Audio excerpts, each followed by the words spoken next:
Bon les amis, aujourd'hui je vous fais une petite vidéo sur la coulée verte de notre belle ville mariale de Lourdes.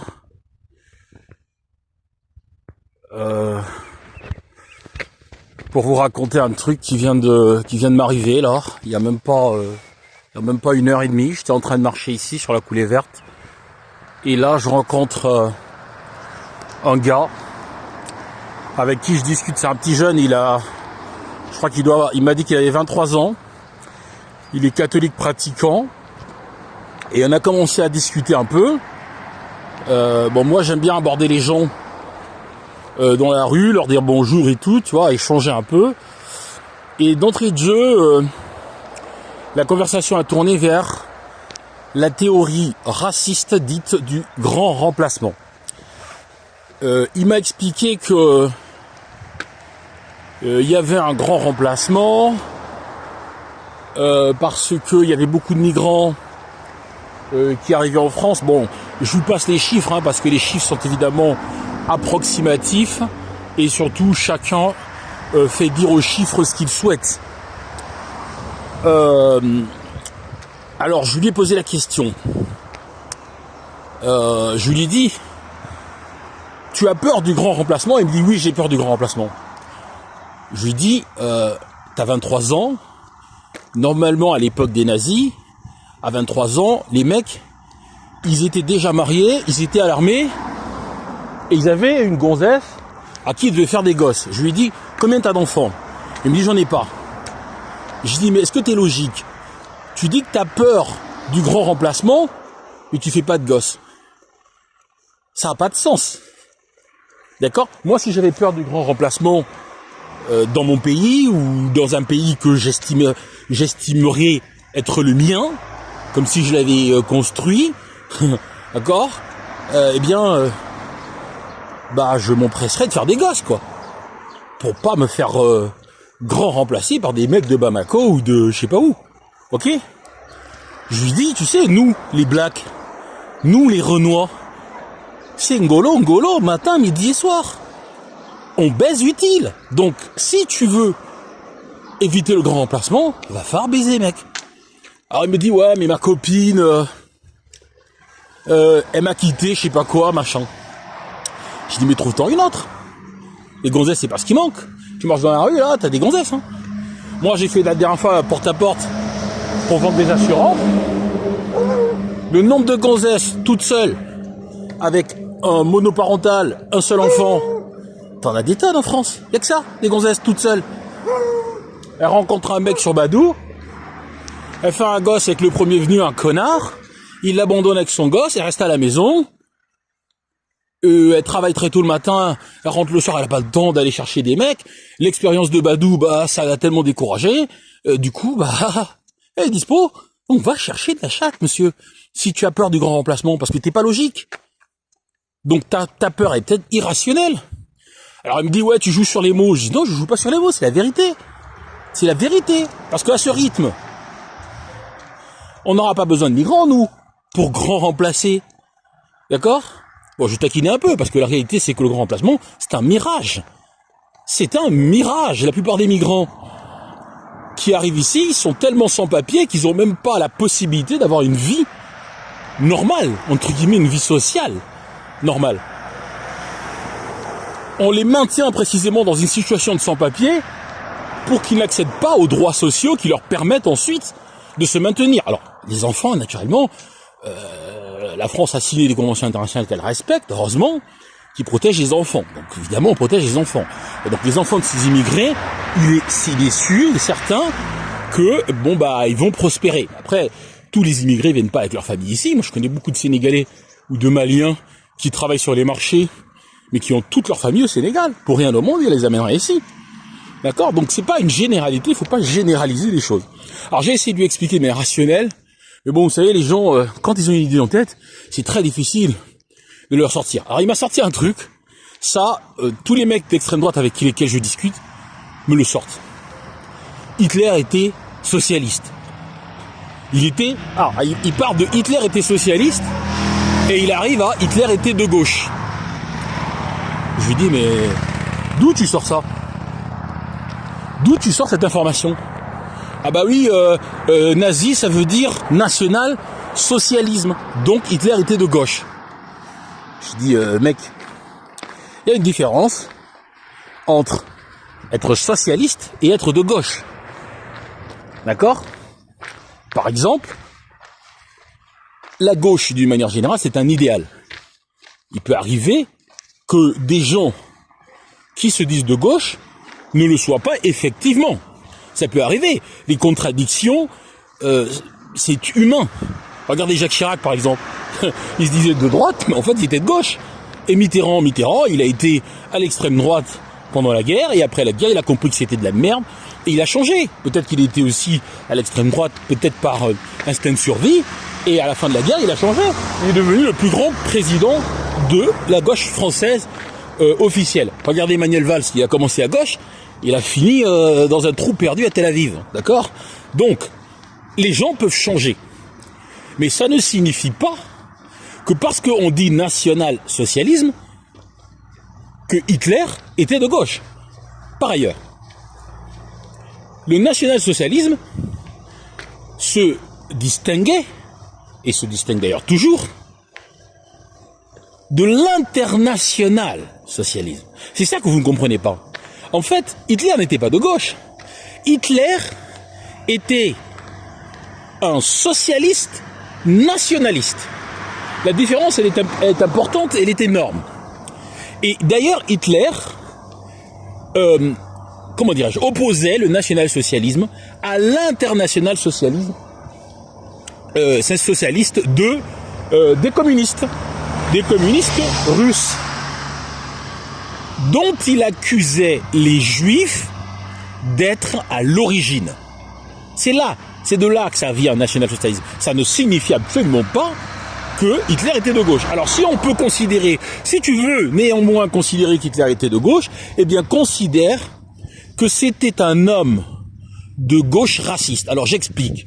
Qu'est-ce que c'est une gauche raciste ? C'est une gauche qui considère que la générosité nationale doit s'appliquer uniquement à un groupe de personnes, si je puis dire, triées sur le volet. Et en l'espèce, Hitler estimait, comme d'ailleurs Jean-Marie Le Pen, on se souvient de la phrase de Jean-Marie Le Pen, j'aime mieux ma fille que ma cousine ou que ma sœur. Enfin, il fait des hiérarchies comme ça dans le cercle social, et il estime que on doit d'abord commencer par le cercle rapproché, ou en tout cas on ne doit aider que le cercle rapproché. C'est ça le national-socialisme. Donc le national-socialisme, c'est pas une politique de gauche, parce qu'une politique de gauche est par définition universaliste et donc ouverte à tout le monde.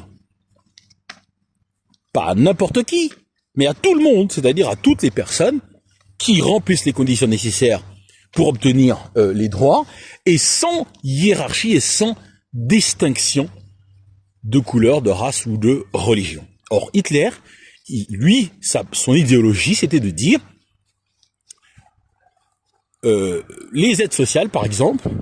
En gros, Hitler, c'était la préférence nationale. Vous voyez, ce qu'on appelle aujourd'hui la préférence nationale en France, et Marine Le Pen et Jordan Bardella défendent cette thèse, mais en même temps, ils disent, on n'est pas fasciste.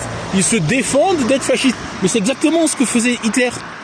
Hitler défendait la préférence nationale. Donc oui, Hitler était socialiste, mais il n'était pas de gauche. Parce que être de gauche, c'est beaucoup plus. Ça va au-delà de la redistribution des richesses. C'est une philosophie universaliste dans laquelle Hitler n'entrait pas. L'idéologie d'Hitler n'entrait pas, et l'idéologie d'ailleurs de Bardella et de Marine Le Pen, qui est la même que celle d'Hitler, je le martèle, n'entre pas non plus. Donc arrêtez sur les réseaux sociaux, bande d'idiots, de prétendre que Hitler était de gauche. C'est faux. Il n'était pas de gauche, il n'a jamais été de gauche. C'était un national-socialiste, ça veut dire qu'il était pour la préférence nationale pour les aides sociales. Je suis pas en train de faire une critique ici, je ne suis pas en train de faire un jugement de valeur, en tout cas pas à ce stade, sur est-ce que c'est bien ou est-ce que c'est mal de réserver les aides sociales à des Français. C'est pas ce que je dis ici, Je veux simplement remettre l'église au milieu du village en expliquant que, au contraire des thèses fumeuses qu'on développe sur les réseaux sociaux, souvent les jeunes, malheureusement ils gobent tout ce qu'on leur raconte. Alors moi je suis toujours très choqué de voir des petits jeunes de 18 ans qui deviennent des fascistes, qui adhèrent au test du Front National, ça me choque au plus haut point, et pire encore quand ce sont des Noirs et des Arabes, c'est-à-dire des gens qui seront les premières victimes du fascisme lorsqu'il va, ou si il devait arriver en France. Ça, c'est extrêmement choquant, et je pense que c'est très bien que des gens comme Mbappé et les autres prennent la parole pour dire ne négligez pas, l'heure est grave, bande d'enculés. La première rafle du Veldiv, ça sera vos gueules. Si vous faites pas attention, si vous méprisez, vous minimisez, vous savez, les gens qui ont échappé au génocide des Juifs en 1939, bah ce sont ceux qui sont partis avant, qui ont eu le flair, qui ont dit oulala, ça sent pas bon, je me barre. Ok? Parce que quand un pays devient totalitaire, c'est pas seulement une affaire de je vais me défendre, parce que même les tribunaux sont corrompus, d'accord? Et ceux qui résistent, même s'ils ont des armes, eh bien ils pourront pas résister longtemps pour une raison simple, c'est que l'État tout entier passe dans les mains de totalitaristes, de gens qui considèrent que si tu penses pas comme eux, tu es un ennemi de l'intérieur et il faut t'abattre. Donc si vous n'avez pas conscience de ça, et rappelez-vous, les nationaux socialistes, lorsqu'ils prennent le pouvoir, eh bien en général ils ne le rendent pas. D'accord? Ils arrivent au pouvoir démocratiquement. Mais une fois qu'ils y sont, souvent ils refusent de rendre le pouvoir. Pourquoi? Parce que ce sont des gens qui sont des mégalomaniaques. Ils estiment qu'ils sont les seuls à pouvoir redresser le pays. Vous savez, comme tous les dictateurs, hein, on le voit d'ailleurs actuellement, pardon, je vais faire un parallèle qui va pas me valoir beaucoup d'amis, on le voit au Mali par exemple, vous voyez, on le voit au Burkina Faso. Un type, il arrive là, il a dit je vais redresser le pays, parce que moi je. Il a pris le pouvoir par les arbres et maintenant il veut plus rendre le pouvoir parce qu'il est persuadé que il est le seul à pouvoir faire du bien à son peuple. Et il le croit probablement dur comme fer. Et donc, pour arriver, bah, il lui faut 1000 ans au pouvoir. Parce que naturellement, en 5 ans, 5 ans c'est pas assez pour redresser. Il y a tellement d'années à récupérer que 5 ans c'est pas assez. Donc moi il me faut 1000 ans, il me faut toute ma vie au pouvoir pour redresser ce pays. Mais bon, l'histoire démontre que, la pratique démontre que, même après 1000 ans, il n'aura rien changé. Parce que tout simplement, les contraintes que les autres avaient, eh bien, ce sont les mêmes que les siennes. Et que c'est ensemble qu'on arrive à construire quelque chose et pas tout seul, pas en prétendant avoir la vérité tout seul et en refusant de collaborer avec les autres. Et puis surtout, nul n'est parfait.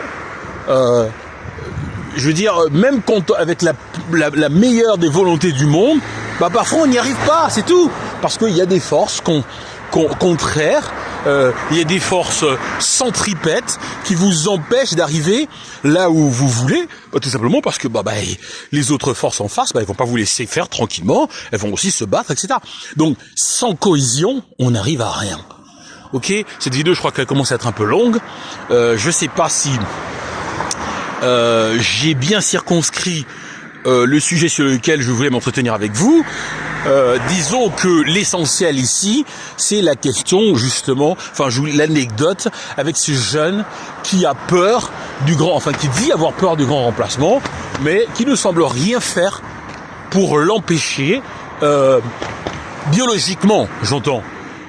Il semblerait qu'il au pluriel, décide de privilégier la voie politique pour empêcher le grand remplacement qu'il fantasme, alors que, à mon avis, à mon humble avis, le meilleur moyen d'éviter le grand remplacement, c'est pas d'arriver au pouvoir et d'exterminer les Noirs et les Arabes et de les empêcher d'entrer en France, mais de faire des gosses, de vous trouver des gonzesses, de baisers utiles et d'avoir des bébés blonds aux yeux bleus. C'est, à mon avis, la manière la plus efficace, d'accord, de parvenir à cela. Parce que plus il y aura un vieillissement de la population en Europe, c'est mécanique. vous aurez besoin en Europe, nous aurons besoin en Europe, parce que je m'inclus, je suis européen, et ceux qui estiment le contraire, je m'en bats un peu les couilles parce que je leur demande pas leur avis avant d'être européen. D'accord? Donc, la meilleure manière, si vraiment vous avez cette idéologie, les gars, baiser des gonzesses et surtout baiser utile. Ok, vous avez, je sais pas comment ça s'appelle, Némésis, machin truc là. Allez l'enculer. Enfin, l'enculez pas parce que vous allez pas faire de gosse de ce côté-là. Mais voilà, quand je dis enculer, moi je dis ça veut dire baiser quoi. Baiser là quoi. Enfin, trouvez-vous des gonzesses, des Némésis, des Thaïs Estrophion, je sais pas quoi. Enculez-les, faites des gosses. Parce que attendre tranquillement que le grand Bardella ou le petit Bardella ou la grande Marine arrive un jour hypothétique au pouvoir et qu'elle vous change ça tout d'un coup de baguette magique, alors non seulement vous allez attendre longtemps parce qu'on va pas vous laisser faire, et que même si vous y arrivez, bah comme le fascisme, ça va pas durer 1000 ans les gars, ça va durer 5 ans, et après, si vous voulez pas rendre le pouvoir, on vous bottera le cul, d'accord? Comme on l'a fait en 39, en 45, en 39-45, d'accord? Donc, arrêtez avec les illusions, parce que les illusions finissent toujours en désillusion, ok? Baiser, c'est le fin mot de l'histoire, ok? Et ce sera aussi le mot de la fin. Ciao.